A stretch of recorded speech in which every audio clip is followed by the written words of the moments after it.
Hello guys, so magandang tanghali po sa ating lahat. So 11:30 na guys. So hinanda ko na yung aking ulam ngayon guys. Po pang budget bill na naman tayo guys.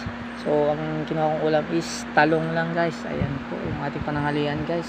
Talong lang po. So, magkasamang sabaw. Siyempre yung sili na ating kakain. So yan yung lagi natin pampagana guys. Ayan po. Budget meal lang po tayo guys. So kain po tayo guys. Yung ating ulam ngayon. Talong lang po ang ulam natin guys. Ang kinuha natin doon. May sili po tayo kapagana guys. Ayan po yung ulam natin is talong. Ayan, may kasamang sabaw.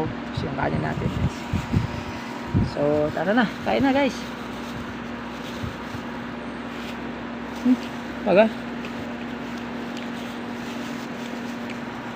ayan po